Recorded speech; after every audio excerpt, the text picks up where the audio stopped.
Baik, ini ada beberapa pertanyaan.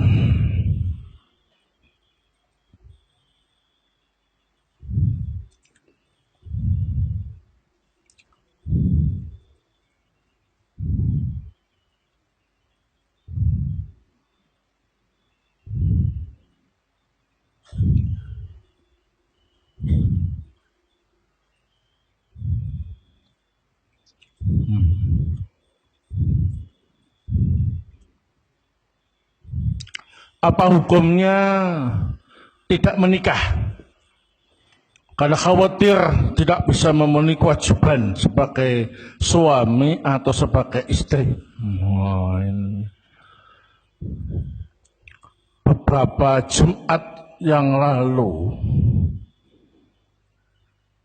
Kementerian Agama Saudi Arabia itu mengeluarkan maklumat semua khotib di masjid-masjid Saudi Arabia wajib menyampaikan himbauan untuk menikah,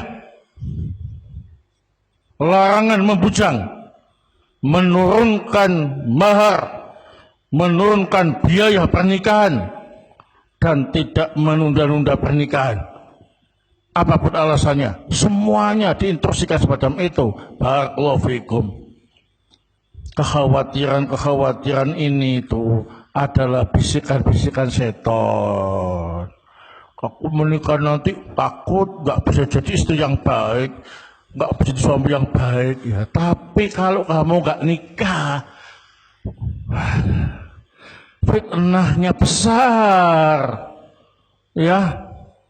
Godaannya besar, madaratnya besar, itu sudah jelas. Kalau kekhawatiran Anda itu masih belum jelas, kenapa? Kamu belum nyoba nikah. Bisa jadi kamu takut nanti kalau jadi suami gak bisa bertanggung jawab. Ternyata dapat istri yang solehah, istri yang masya Allah, yang bisa merubah mentalnya suami tadi itu menjadi suami yang baik.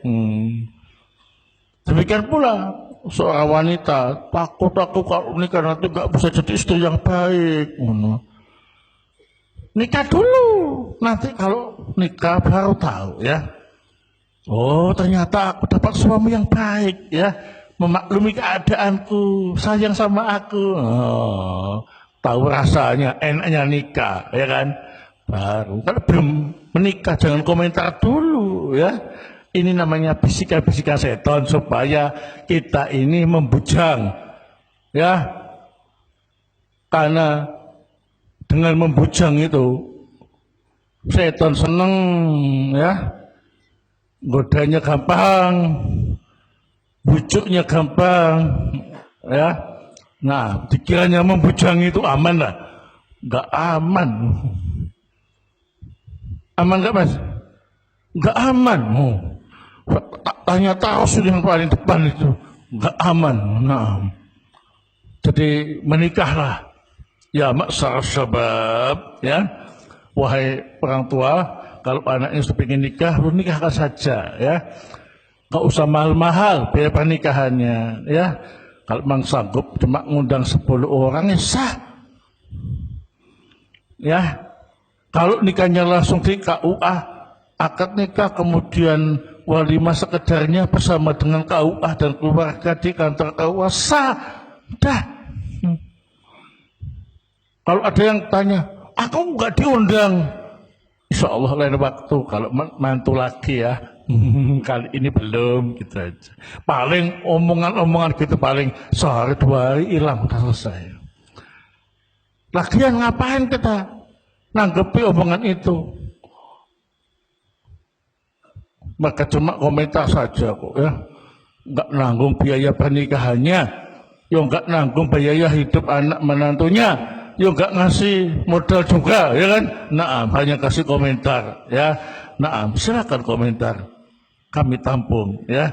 Nah, tapi nggak ditanggepi, ya. Jadi seperti Saudi sampai seperti itu. Padahal orang Saudi itu lumayan kaya-kaya kan. Tapi sampai pada tingkat anak-anak mudanya itu takut nikah.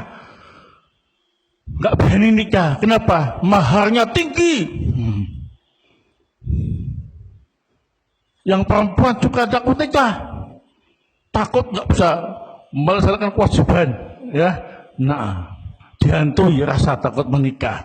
Itu adalah was-was setan agar kita membujang. Ya, jangan. Siap nikah mas? Belum? Kapan?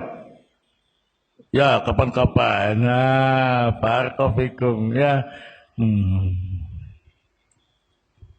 Baik. Atau dari Ponorogo tak? Oh iya, barakallahu Ponorogo itu ya, orangnya berani-berani nikah.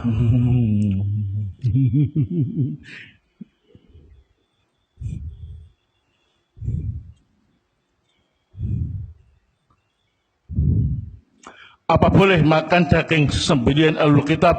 Boleh. Ahlul Kitab yang dimaksud Al-Yahud wa Nasara. Boleh, halal. Ya, karena keumuman dari mereka itu tidak membolehkan memakan sesembelian yang disebut nama selain Allah. Ya, nah, khusus Yahudi dan Nasrani. Kalau agama lain, Hindu, Buddha, Konghucu, ya, ateis dan lain-lain, nggak boleh, haram.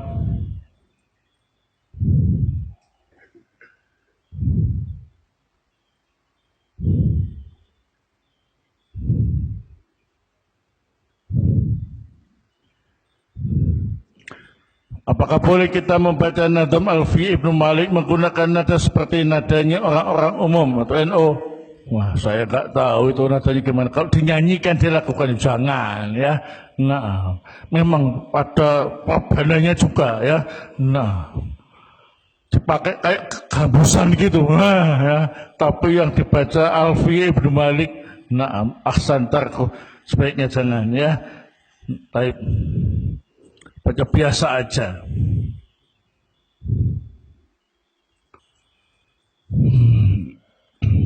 Bagaimana hukumnya bergabung dengan grup WA keluarga yang latar belakangnya beda-beda? Nah, ya hukum asalnya boleh, asalkan kita menggunakannya untuk sesuatu yang bermanfaat. Ya, hukum asalnya boleh-boleh saja. Nah, apalagi kalau keluarga kita yang sifatnya itu masih awam, tidak kemudian mengintimidasi kita yang besar untuk sarana mendakwai mereka. Barakallahu. Jadi tergantung kita ya, keluarga kita. Kalau kita masih bisa menggunakannya untuk amar ma'ruf nahi munkar, untuk silaturahmi, bagus.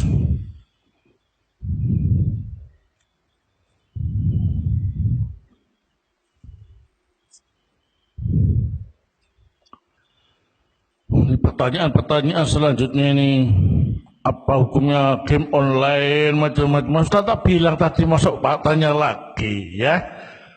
Gunakan untuk hal-hal yang bermanfaat, bukan untuk hal yang sia-sia, apalagi yang negatif ya.